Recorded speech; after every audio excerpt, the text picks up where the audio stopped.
Minority Paradox, episode 3 of season 3 of the Orville. It kind of seems like an episode of the Twilight Zone after a while. It starts out being a first contact episode, or feeling like one. Then it turns into like I said, the Twilight Zone. And then it turned into something else.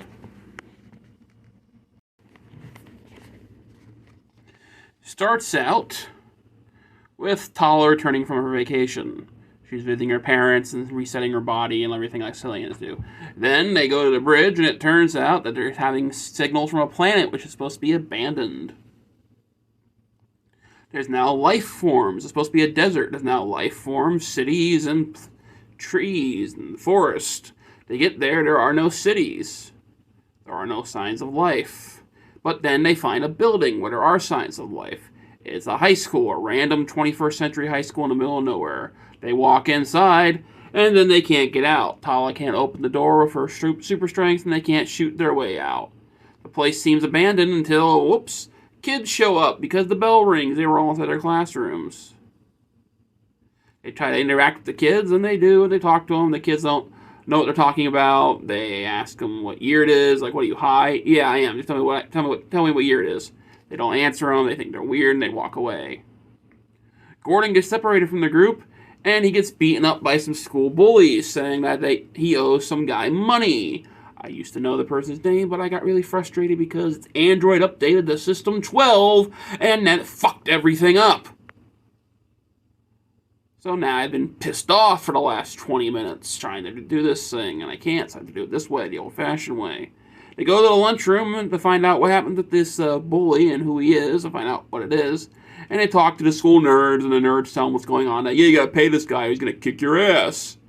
I had to do it all freshman year. Which, if that's the case, you either tell the police, or you take matters in your own hand, you go online, you figure out how to disable the person.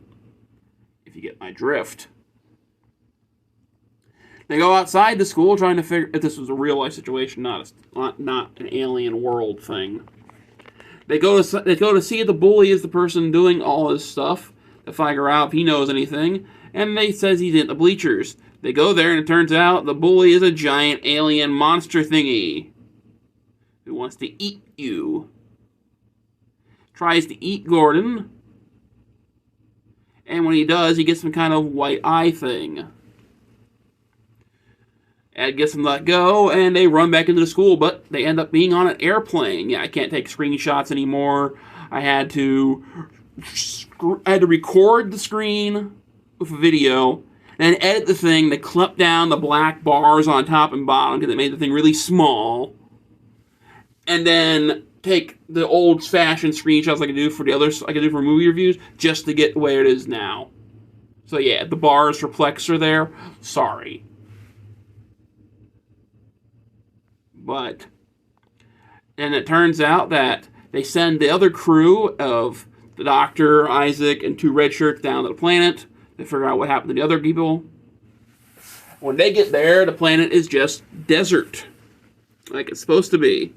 Back on the airplane, it turns out nobody's flying. Gordon flies the ship and crash lands it safely onto a mountain range. They go to leave the ship, and it turns out it's a Mocklin mortuary. Bortus is attacked by himself inside the mortuary. And back on the ship, they ask him, hey, we can't find him anywhere. Then they leave the mortuary, ends up being a black nothingness. This is where it turned into the Twilight Zone type of area for me.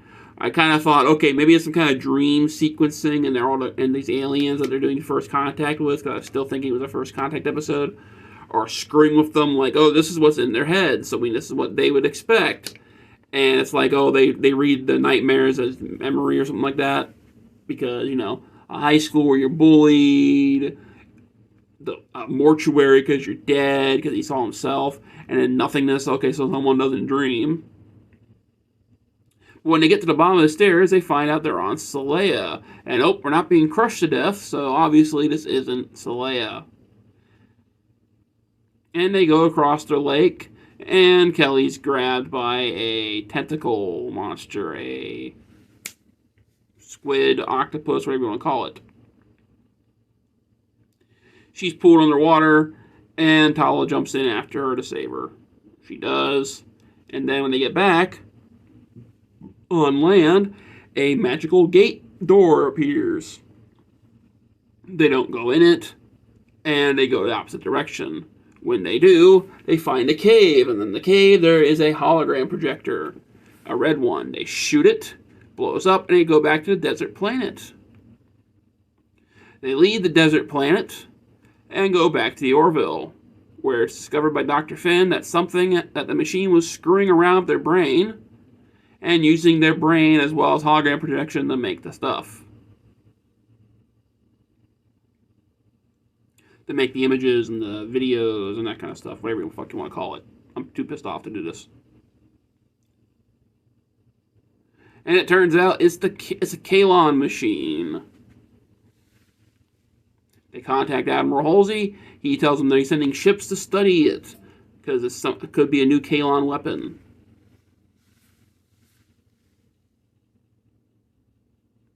They go back to the bridge, and it turns out that the ships are already close. Isaac says, "Hey, maybe those are not the ships. Those are not Union. Those are Kalon ships." Blondie, who hates Isaac, says, "No, he's lying." And it turns out, he wasn't lying. And they get into a little dogfight in space. And then you go back to a bridge where there is no dogfight.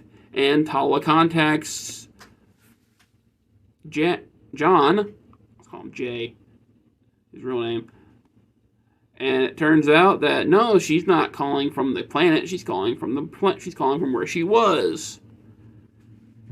What are you doing there? I've been waiting here for 2 hours for you guys. Where are you? And back on the hallucination dream, the Kalon are fighting them, and they're losing, and they crash into the Orville. But when they crash in the Orville, everything freezes.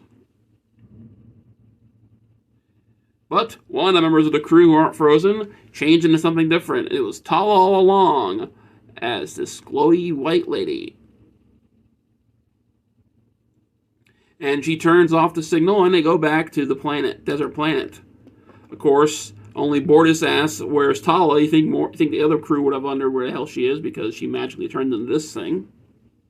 And she says she's back on the ship because we all know that anyways. And who they are. They are the species that Kelly screwed with by accident by helping the little girl not get hurt, and then she told everybody that Kelly saved her, and then it turned into religion. That was the first season. And then they left Isaac there to fix the planet, to get rid of the religion and that, and they got so advanced because they had Kalon technology that now they've advanced so far that they are immortal, and they screwed with these guys because they wanted to feel like what it is to be dead. They wanted to feel death, or this particular one wanted to feel death, and they can blink their eyes and be anywhere in any universe because they've advanced so far and so much. And they used the Orville crew because of that. I don't know what else to say. It seems to me like they're just screwing with them because, well, you guys screwed with us. That's how I took it. So the crew finally get to go. The away team finally get to go back to the ship, and they talk about death. About it's the last adventure, and some philosophers have thought of that. And then Kelly says she wouldn't want to live ever. Ed said he would want to live forever because he'd want to see everything. And that's the episode. It was an okay episode. Nothing great. It's not like it's going to be one of those ones that I want to watch. I won't skip it on a rewatch of the season. But now that I know what it is, it won't be that much of a big mystery thing. It's kind of funny. I guess they just captured her and then released her without her knowing because they had her clothes, the exact same costume. It was an okay episode, music, acting, nothing was bad. I already mentioned what I thought of it, how I thought it was a dream. First, I thought it was the alien species that lived on the planet, was screwing with them to try to protect themselves. And then, no, it was something else. And okay, the Kalon, it makes sense because the Kalon have become some big, massive threat like the Borg on Star Trek. And then, nope, it's something completely different. So, thanks for watching, and no one really does, and have a good one.